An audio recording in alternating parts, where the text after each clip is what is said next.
Chapter 1. To the Cosmos. It was an early summer afternoon, the rainy season had just ended, and the intense sunlight was casting jet-black shadows as if to release the exasperation of the day. A huge cumulonimbus cloud was spreading in the endlessly high blue sky. Wheels of silver twinkled with the daylight sparkle as a bicycle sped down a rural road. The afternoon was so hot that after-school club activities had been cancelled. A boy looking around 15 was pedaling his bicycle with a frantic expression on his face. If only Kai had told me sooner. The boy's name was Seina Yamada. It was damp and hot, and the area's heat index was rising. Seina's face was frantically sweating as he increased speed. He was in a hurry.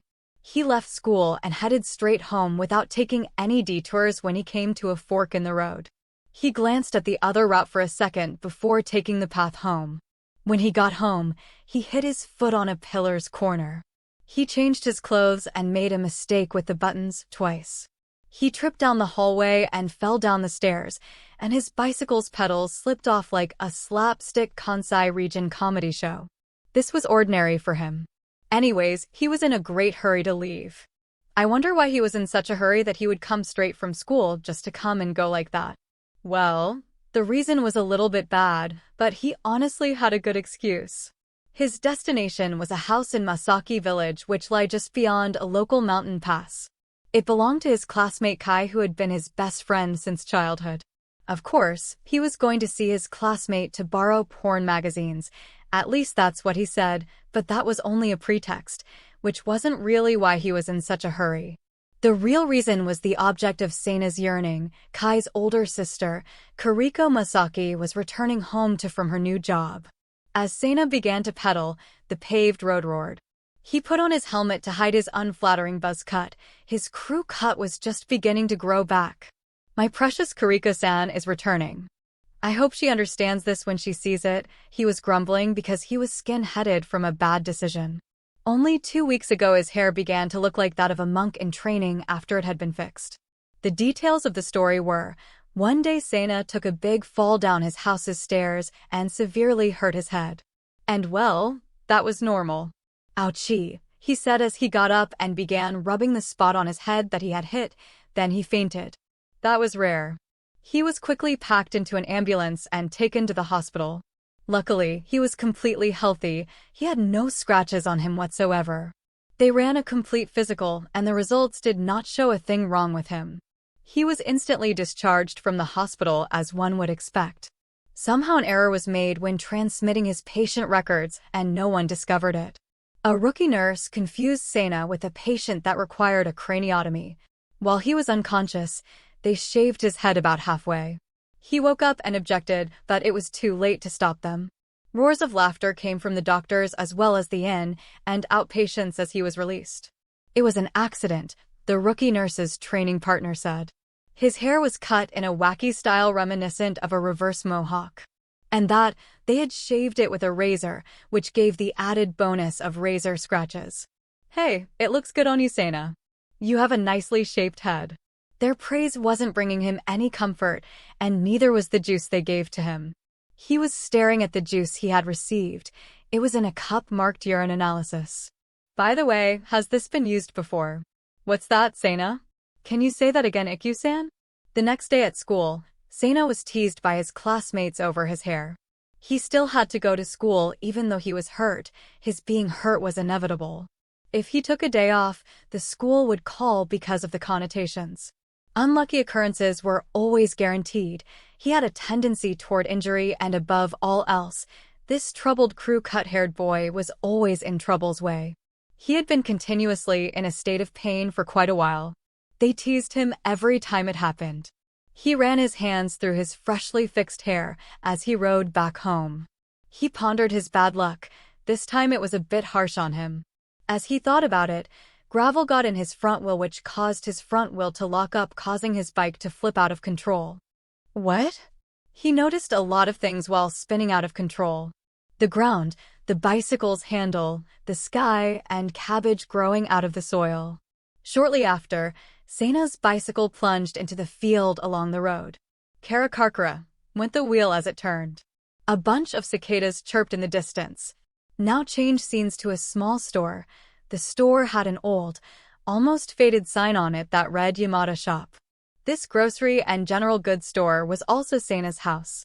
The residential part's interior design was unpleasant to look at, but the shop part was not as bad. The residential area was upstairs, and it looked like most of it needed repairs. Frankly, the shop part was pretty run down as well. All the damage was from Seina's misfortune, and it had been fixed and fixed until eventually, all the repairs couldn't be kept up with, and so it appeared to be in a state of neglect. "Are you back now, big brother?" A customer had gotten a set of clothes pins and a can of corned beef, and their purchase had rung up to a total of 390 yen. A young girl with braids bid the customer farewell and looked at her mother who was standing next to her. "Seina distracted me, so I forgot to include the sales tax in their total," the girl said. "I'm leaving to go see Kuriko-san now," Seina said. The little girl unintentionally chortled. The little girl, who was 3 years younger, was Seina's sister, Yoshiko Yamada. Her mother had named her Yoshiko, which means lucky child, because she wished for her to have better luck than her older brother. "Kuriko-chan survived you, and now she's come back?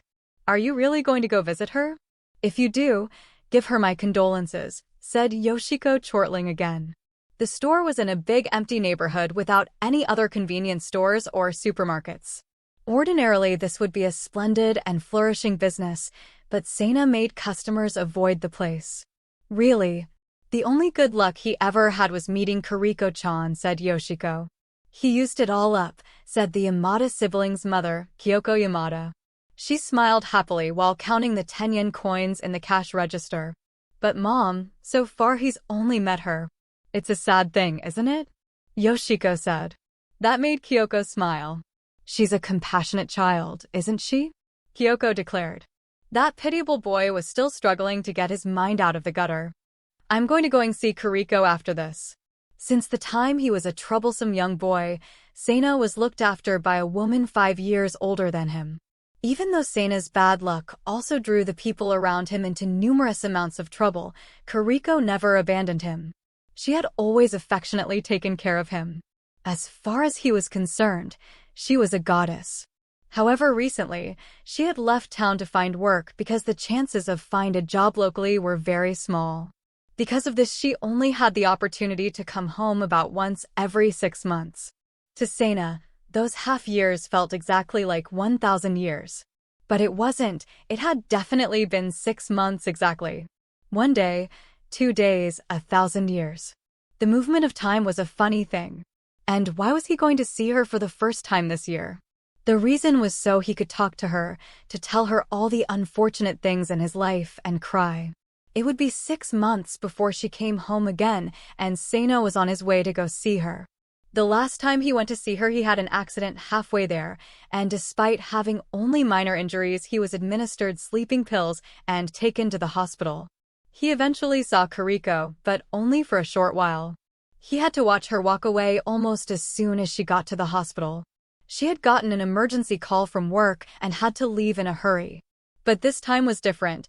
This time he checked both ways at all crosswalks and watched diligently for cars and fell into a ditch. It was kind of funny. Anyways, this time he was going to see her for sure. He was fine because he fastened his helmet extra tight.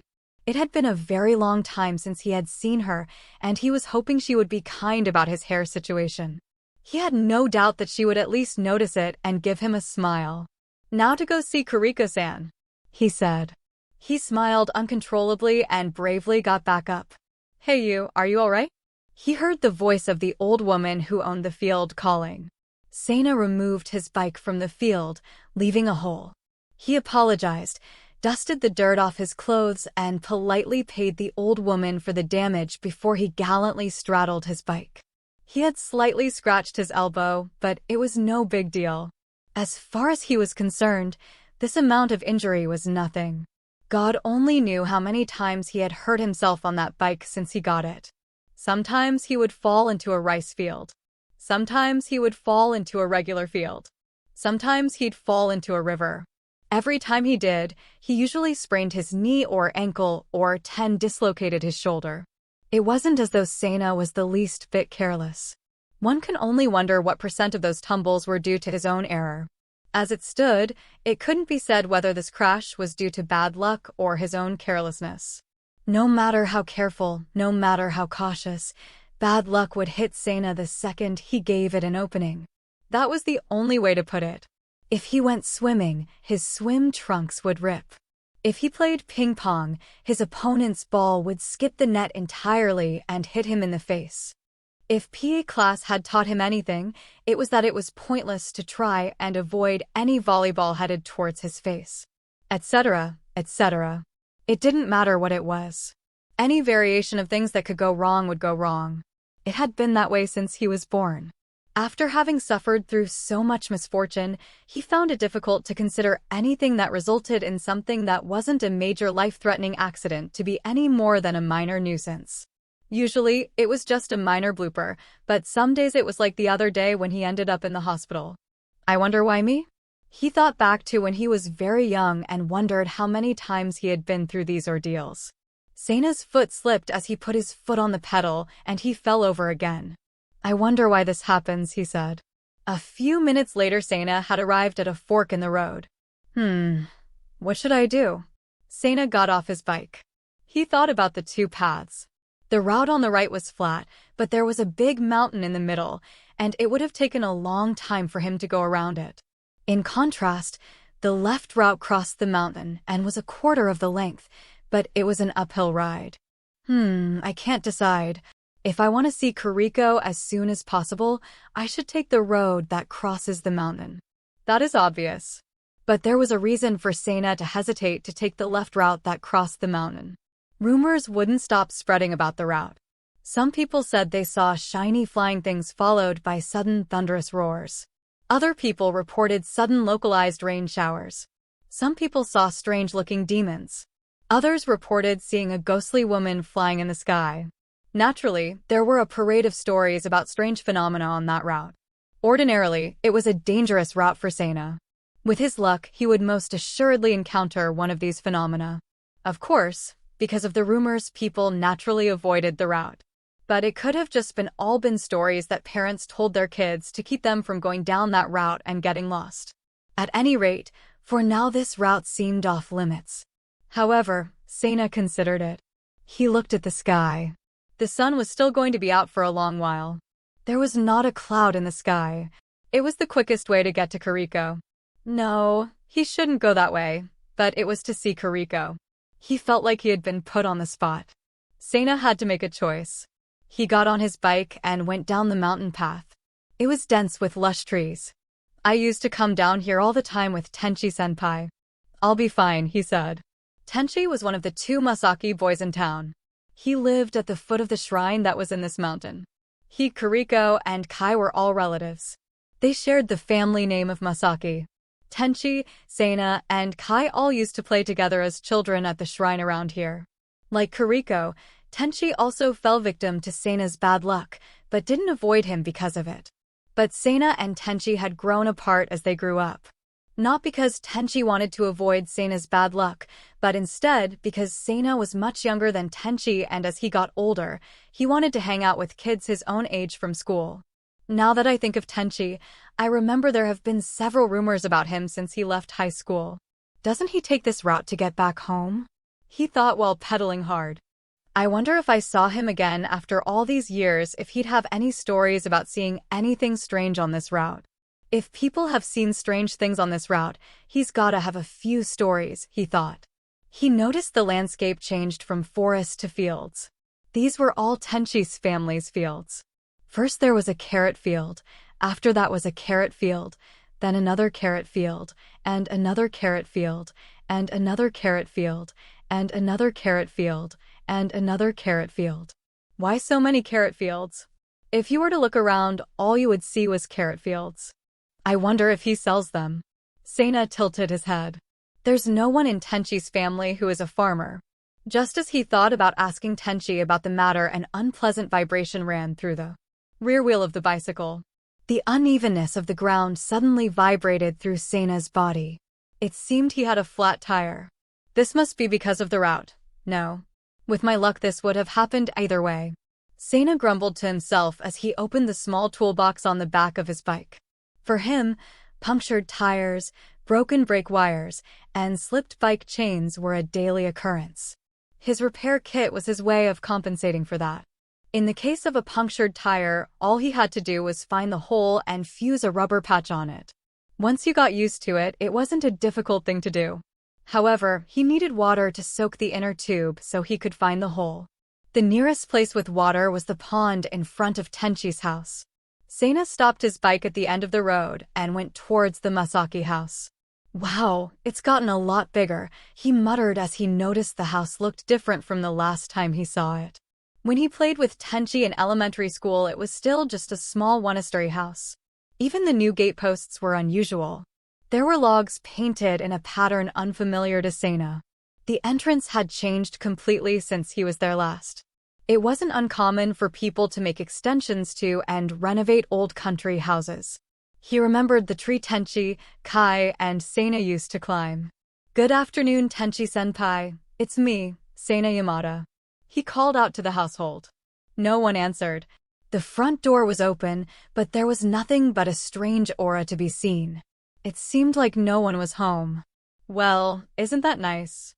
I can just get some water from this pond," Sena thought as he headed towards the pond with the vinyl bucket from his bike. The pond was cold to the touch and its clear mirror-like surface reflected the daylight. As he leaned over to fetch some water, waves began to crest out of the center of the pond. Huh? Sena felt uncomfortable as he looked around at the pond. "What's that?" he said. The loud cicadas that had been chirping up till then had abruptly stopped. "You're in danger, watch out." Whose voice was he hearing? Huh? He looked around him, but there was no one. "Take shelter quickly." However, the trembling air shook Sena's body as a thunderous roar called out from above the sky, drowning out the voice. Huh? Sena glanced at the sky above the reflection for a moment until a crash struck his whole body to the ground. He groaned. In an instant, an enormous wave swallowed Sena and dragged him into the middle of the lake. Kiriko Seian. The impact caused him to lose consciousness. Sena's unconscious mind floated to the surface. He saw Kiriko's smiling face laughing. He was unsure how much time had passed before he was discovered and brought back from the intense darkness. He was unable to describe the nice smell or the soft touch of the mouth that had revived him. He wondered who was beside him. "He's regaining consciousness," the voice said. "I wonder whose voice that is," Sena thought. He hadn't yet begun to function normally. Where am I? He had childhood memories of this place. Sena, Tenchi, and Kai had played in the pond one time, and when Sena nearly drowned, Kiriko had taken care of him. She was very caring. She held him affectionately and gently comforted him. A vague tongue-like object gradually revived his consciousness back to reality. "Oh, that's right. I was trying to get some water when I got dragged into the pond." He remembered. Did Kiriko rescue me again? He began to look for that faint figure. It was a woman. Kiriko S.A. He was wrong. The girl had short-cut blonde hair, blue-green eyes, and a plain but beautiful face. Her aura was like a light breeze. Kiriko was entirely different from this gorgeous foreign woman. She looked as though she could be on TV or in magazines. "Is this a dream?" asked Sena. He was beginning to, but was not yet able to, recognize the reality of this situation. "Are you all right?" the woman asked. "Where am I? Is this Tenchi-senpai's place?" Finally understanding his situation, he looked at the woman who was grasping him.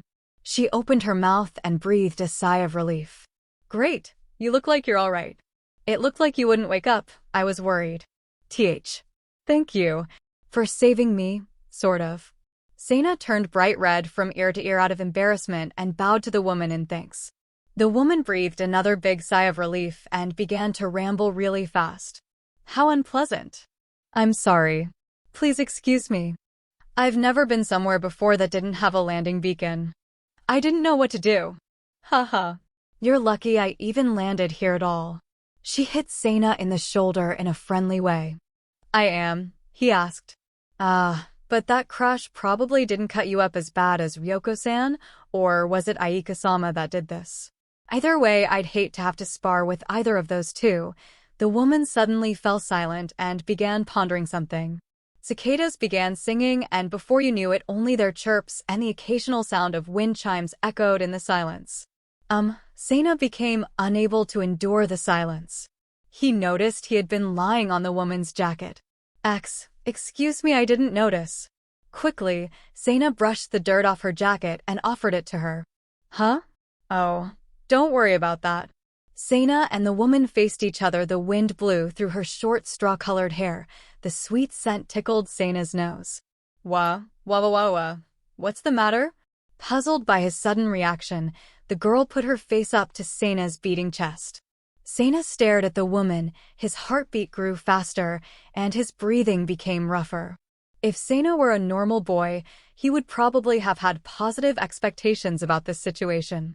But Sena, being a bundle of bad luck, had never even been anywhere near a situation like this, especially not with someone who looked like a foreign model. He wasn't about to jump to any conclusions. Sorry if you expected anything else. Sorry, I forgot to introduce myself. My name is... Do you want to apply to enter the GP? The woman said, leaving Sena confused. GP? What is she talking about? What does she mean by entering? So, what do you think? If you join the GP, you can learn all kinds of skills and the benefits are great. The woman stared up and down Sena's body. I mean, it has to be better than being collateral damage whenever those two get in a fight. Oh, that. Well, I don't mean to upset you, but I don't know what you're talking about. I know what you mean. Here, there's a detailed description inside this pamphlet. The woman withdrew a pamphlet from the document bundle she had under her arm. She stood up and handed it to Sena.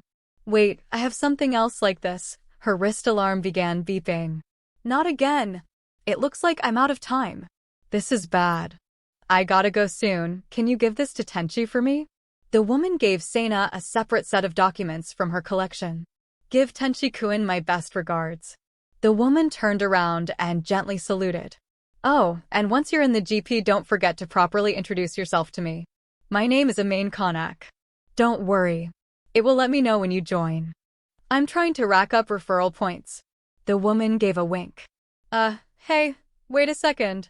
Sena was trying to get more information out of her on the subject when without warning there was a roaring sound again. Amain unexpectedly vanished. Sena left the package addressed to Tenchi on the veranda and went to fetch the vinyl basket that was floating in the pond. The package had a note attached to it. Tenchi won't mind if I come back later to tell him. I've wasted too much time already meeting Amain to wait for him, he thought. I have to get to Kariko-san's house as soon as possible. He got on his bike ready to go to Kariko's at full speed like a cowboy whipping his horse to go full speed. Kia-e. He fell over. Ouch. He dragged his bike down the mountain once more. Soon the Masaki house came into view. In hindsight, it would have been quicker to take the other route. But if he had, some other bad luck would have probably befallen him, and given the shorter distance to his goal, it might not have been that much of a loss. As Sena walked towards the Masaki house, he saw a woman's black hair come into view in the distance. She was sweeping the leaves outside, and even from a long distance her beauty was noticeable. He called her name, Kariko-san. Kariko's eyes slowly raised, and she stared gently at Sena. Welcome, Sena-chan. It's been a long time. I'm glad you're alive and well. Kariko smiled at Sena without much surprise about Sena's battered frame. All his hardships and bad luck up till then blew away. Her smile lit up the smile in Sena's heart. Repair, repair. Kai hummed out of tune in the garden as he repaired Sena's bicycle. Kai's repairs on Sena's bike were stunning and put professionals to shame. Kai and Sena had been friends since kindergarten, which was more 10 years ago. He was Sena's only real friend. Well, he had other friends, but they kept their distance to avoid his bad luck. Kai was the only one who didn't mind. After all, Kai was a pretty carefree guy. Because of Kariko's affectionate kindness, Sena had begun to think of Kariko as an older sister, and he thought of the Masaki's house as his home. It was as if he was a member of the Masaki family. It's badly damaged, as always, but if you can break it, I can fix it, said Kai as he skillfully operated on the bike with a wrench and screwdriver. All right. It's done. What's done? Asked Sena. Your bike has finally had every original part replaced. No way. I guess that means I'm this bicycle's original creator now, said Kai as he happily worked on the abused bike. Sena-chan, come over here. Let me take care of your wounds. Sena heard Kuriko's voice and got a dumb look on his face. Why, yes, please. Sena went to the veranda by the garden and sat a short distance from Kuriko. He was embarrassed to sit right next to her. You're so hard to leave, she said while smiling. Kuriko's long, sleek black hair fluttered in the wind as she closed the distance between her and Sena. Sena was focused on her movement and facial expressions when he started to think about Amain. He remembered her smile and glossy lips. Sena's face looked melancholy. What's the matter, Sena? Kuriko had noticed the change in his expression. It's nothing, he said. Sena tried to block out his thoughts of Amain. He was with Kuriko now and it was disrespectful to her. Also, his feelings for Amain weren't even remotely as strong as his feelings for Kuriko. Soon Kuriko had stained a roll of gauze with disinfectant and was applying it to Sena's elbow. Aya. Sena winced as Kuriko disinfected his dirty wounds. You can endure it. You're not a little kid anymore, are you? Kuriko was just as gentle as always. Sena was happy that Kuriko was exactly the same even though he hadn't seen her in so long. Oh, you're hurt here too. Kuriko finished applying gauze to Sena's ankles and elbows and moved onto his cheek. Sena hadn't noticed, but he had probably gotten cut somewhere. He wondered if he had gotten it when he fell on the mountain road. As he thought about it, Kuriko suddenly stopped. Huh? Sena had never seen her so confused. She then smiled in relief. That's excellent, Sena-can. What? Kuriko went to apply a bandage to Sena's cheek, but put it on his mouth. What's this? What's what? There's no need to be shy. Was it good? You're a good boy, Sena-chan, just unlucky. And to think I was worried about you. Kuriko put away the first aid box and stood up. Sena wasn't sure what she was talking about. Is that really what I think that is? You should really take a look at a mirror. Kuriko said with a chuckle. Sena looked at a dresser in the corner of the room. As usual, half his face was cut, but where Kuriko had gone to place the bandage there was the faint outline of lipstick. What is this? He yelled while swooning. He suddenly remembered that Amain's soft lips had resuscitated him at Tenchi's place. Sena got goosebumps on his body and his face became flushed.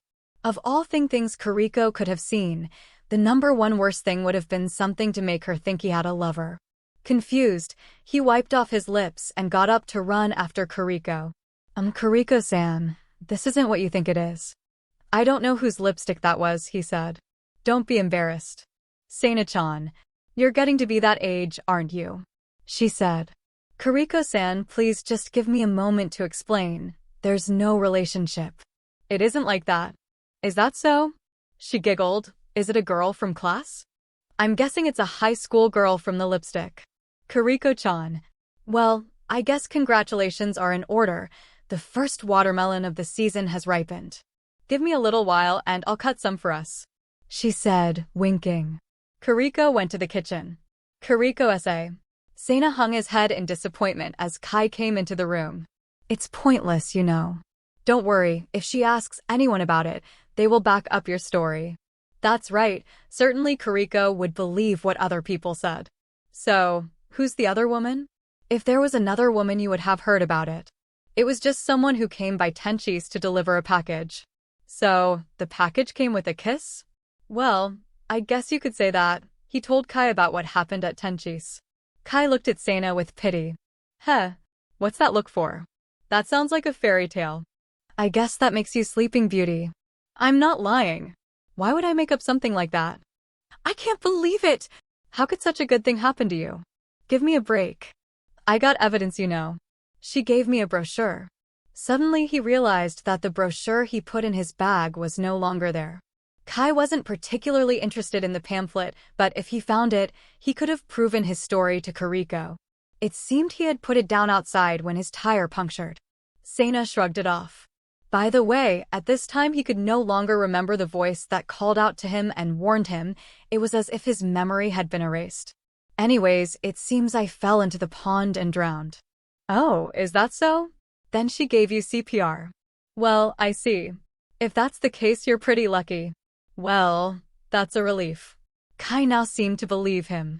He breathed a sigh of relief and giggled a bit. What a relief. Well then, you can explain that to my sister. I'm sure she would believe you. She's very understanding.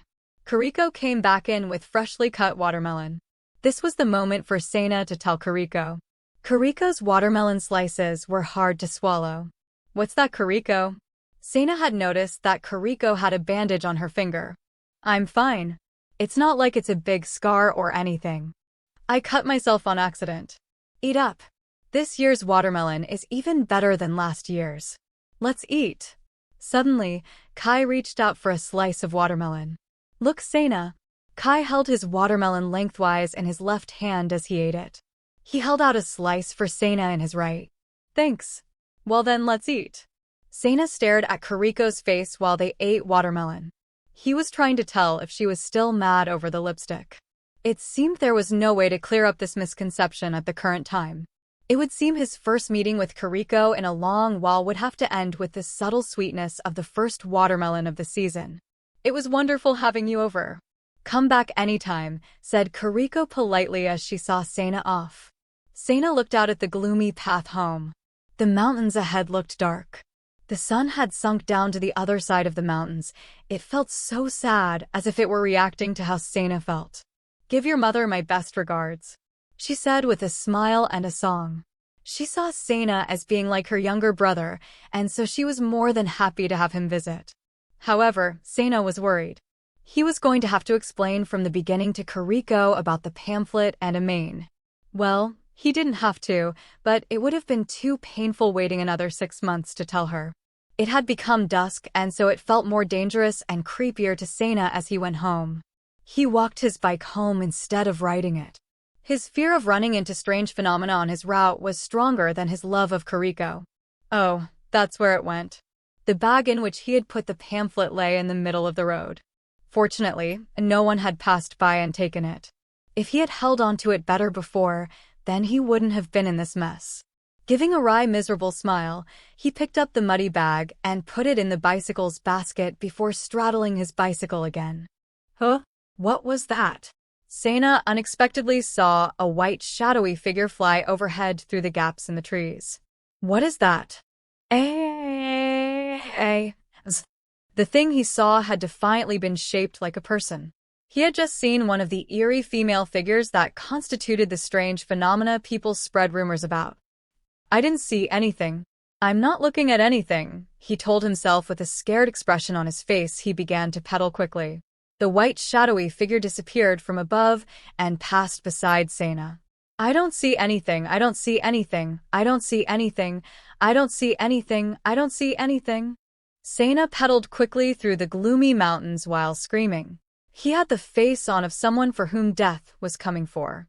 He pedaled so fast that the paint on his bike that Kai just repainted started coming off after only a few hours. But after a while he had somehow managed to make it back to his house in one piece.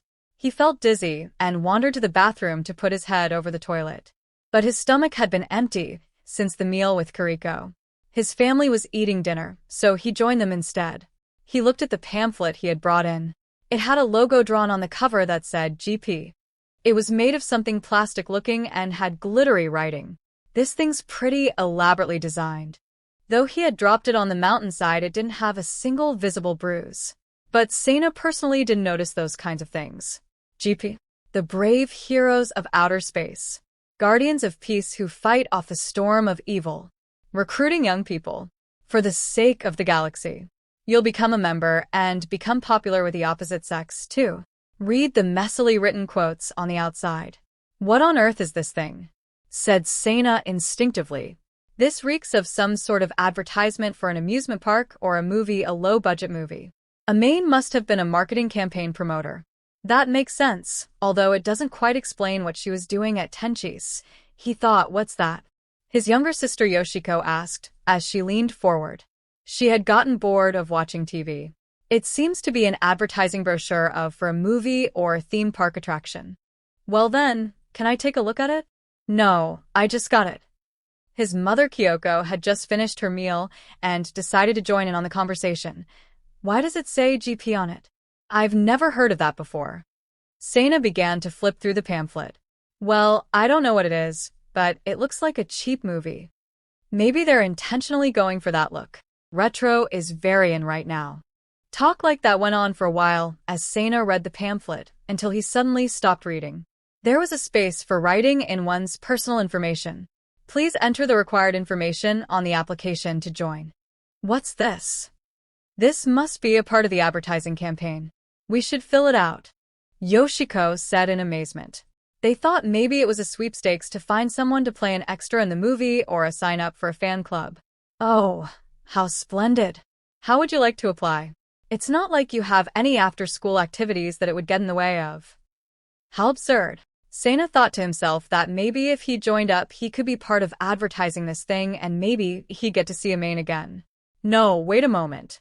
Seina also considered that maybe if he participated, they would give him a free movie ticket to see it, and then he would have an excuse to invite Kiriko to see it with him. Good day, Kiriko-san. Oh, Seina, you're inviting me to a movie? I'm so happy. Well, I helped promote it. Really? That's great, Seina-chan. Ahahaha, quit it, I'm embarrassed. Without even noticing, Seina had grabbed a pen while daydreaming and had begun to write in his information. Once he had finished filling it out, he snapped back to reality. He noticed a rather large space in the shape of a palm blinking under the page.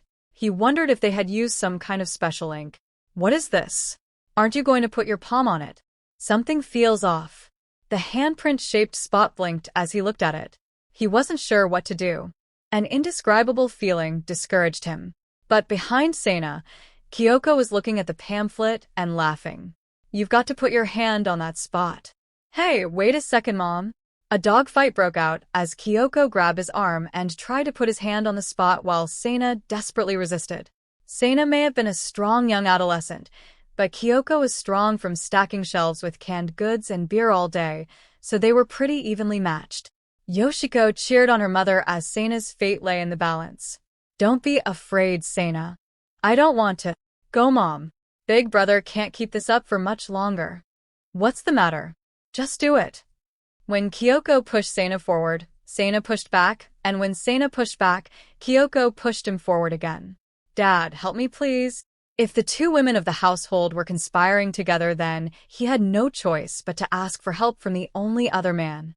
But his father ignored him and held up a big newspaper in front of him and read it instead. It didn't matter anyways, because soon Seina's foot landed on a slippery floor cushion, and he lost his balance, slipping headfirst into the pamphlet. I win. Wow, Mom, you're so strong. Seina was looking at the pamphlet disparagingly despite the celebration of the women of the house. His handprint was left vividly on the page. The people around him often threw caution to the wind. It was a part of his bad luck. Seina sighed and went upstairs to his room with the brochure. Seina wondered about the GP movie. He was sure he was going to have to go to see Kiriko again tomorrow and tell her about it. He wasn't sure how he was going to bring it up, but he had to clear up this misunderstanding he had with her. He didn't want her to think he had someone else. I know I can explain it to her somehow. He lay in his bed with his eyes closed and thought up scenarios of how to tell her. However, he didn't have many options. In the long run, I have no choice but to be honest. He considered being honest with her. It wasn't as if he meant to be kissed. She'll believe me if I told her it was CPR. Kiriko had known everything about him since he was little. He'd never had a misunderstanding with her before, and if he lied now, it would just get worse. I might have disappointed her. He thought of Kiriko's face and rejoiced. No, she wouldn't understand. He thought of Kiriko's face. Stop it. Stop it. It's just a simple misunderstanding. He feared he would be stuck in a sister-brother relationship with her forever. He thought that this could end up being a real problem, which would be a problem if it were a problem. But he hadn't changed her feelings towards him. He was determined to find an excuse to go to her house tomorrow. That was the only thing on his mind. Kariko-san. Before long he forgot about the main thing and the pamphlet thing and the GP thing. Sana thought about Kariko and fell into a deep sleep. Sana was having a dream. He was riding his bicycle towards Kariko, and oddly he wasn't falling down. He didn't have a single unfortunate thing happen to him this time, and so he made it to Kariko's house in record time. Kariko-san. Just like earlier in the day he saw Kariko sweeping outside. It was good, wasn't it, Sana-chan? Huh. I trust that you can make it back to the other side. Before he knew it, he was on his way home and Kariko was fading away. Kariko-san. An arm grabbed him and was taking him away. Hey! Amain-san. Let's be happy together, Amain said. Please leave me alone. Kariko-san. He tried to break away from Amain's grip, but it was no use. He was quickly being dragged away from Kariko. Wait a moment. Aya. He was dragged far away from Kariko and before he knew it, he saw a masculine figure snuggle up to her. Kariko-san, who is that person? This was an extraordinarily bad nightmare he was having. He had been in love with Kariko since he was young. Sana saw many male students try and date Kariko. He must be possessed by a demon. They'd say, of course, about Sana. Some even tried to conduct an exorcism on him. Eventually, they all left because of his bad luck. But now she was so far away from him. She called Tokyo home now and his greatest fear was she would find a lover there. Kariko-san. I hope you find happiness, she said as she embraced another man and disappeared. Kariko-san. He imagined Amain smiling while Sana, let's get going as well. Suddenly her usual smiling face became demonish. Well then, let's go Sana. Amain came closer. Amanasan. Sana got goosebumps all over, let's go. To the GP. The dream ended but Sana kept sleeping. He heard something crunching and then he felt the warmth of someone near him. It was strange, but he could feel someone in his bed. Was he still dreaming? He had grown accustomed to the smell and feel of his bed and no longer recognized it. Well, that was a dream. What a relief, he thought. He wiped some sweat off his brow as he slowly woke up. It seemed that someone was stroking his hair. That was what was causing him to hear a crunchy sound. Huh? What? Already. The hand stopped stroking his hair for a short while only to start back up again. He wondered if maybe his mother or Yoshiko had come in to wake him up. Please give me 5 more minutes, he said as barely opened his eyes, he was in a haze. Huh? He sat up quickly. The person petting him wasn't a family member, and it wasn't Amain or Kariko. She was blonde with dark skin and beautiful blue eyes. He was at a loss of words to describe this person and her pleasant smile. She had on an apron and was dressed like a maid or a cook. She had a mop in her other hand. The foreign woman was quite a beauty and was being very intimate with him. Good morning. Good morning. Oh ho ho. She giggled. At that moment he was dumbfounded. The situation reminded him of the time with Amain. Her presence made him very uncomfortable. She didn't have any qualities that made him feel uncomfortable, but nevertheless, she was a strange woman sitting in his bed. Although it oddly felt natural for her to be there. Do I have amnesia or something? He thought to himself. What was this feeling he was having? He had suffered quite a few accidents in his life, so this feeling wasn't completely foreign. He tried to figure out where he was. As far as he could tell, he wasn't in his bed. His pillow wasn't familiar either. He was no longer sore in the spots where he had been injured before. He also didn't recognize the woman in front of him. Why was she patting his head? Sana looked around. He wasn't in his bedroom anymore. He was in what looked like a hospital. What? Why am I in a strange bed? Am I in the hospital? He turned his head slightly and looked around. The woman was stroking his hair again. He thought he should figure out where he was quickly. Who are you? Stroke, stroke, stroke, stroke. That, stroke, stroke, stroke, stroke. It seemed like he was still dreaming. Dreaming. Sana moved the woman's hand off his head onto the futon. He shut his eyes tightly. 1, 2, 3, 4, 5, 6, 7, 8, 9, 10. He counted in his mind, hoping he would wake up. But nothing changed. He was still there. He still wasn't in his room and the strange woman was smiling at him. She pinched the right side of his cheek. Ouch! He looked at that woman, smiling as she pinched the left side of Seina's side of his face. It hurts. Isn't this fun? No, but it is painful. This wasn't a dream. It was reality. For some reason, he was in a strange place with a strange woman. Seina was confused. Ananan-san, Seina-chan woke up. The woman called out. Oh! Why didn't you say so? A man quietly opened the room's door. He wore a uniform worthy of his appearance. Ananan was a strangely timid but serious-looking man with narrow eyes. He gave Seina a small salute. Seina stood up. Good morning, Seina Yamada-kun. About that. Where am I, and who the heck are you? He asked. Huh? Ananan pondered what he said momentarily. He then fumbled through his documents and pulled out the pamphlet. Is this familiar? It is. Seina's mind vividly recalled what had happened with the Maine and Kiriko. Then this is your name, birthday, address, and other information on here, isn't it? Well, yes. And that's your stamped fingerprint, isn't it? Yes, it had been forcibly stamped by his mother last night. Then congrats. You've enlisted with the GP. GP? Seina said, confused. The strange woman chuckled. Seina grew nervous because the strange woman had gotten up next to him and was stroking his crew cut again. What on earth is the GP? The man must have meant the GP on the pamphlet. Stop asking silly questions. At any rate, it seemed Seina had been wrangled into some odd circumstances. Was this some kind of odd marketing gimmick? Had he won some kind of contest? Or was it just a simple kidnapping? Seina composed himself and was finally able to talk again. Please let my family know about whatever prize I've won. This is the first time since I was born that I've ever won anything. They're probably worried about you suddenly taking me. Actually, your parents consented to let us take you. My parents? Yes. Your mother said, it doesn't matter to me as long as I get a new bed. I'm not sure what she meant by that. They recorded a video message for you. Do you want to see it? Ananan pressed a button on his wrist. A video was projected on a screen on the wall. In front of the family shop was his father Hokuto and his mother Kyoko, and Yoshiko was beside them. His father cleared his throat and started talking in an unusual tone of voice.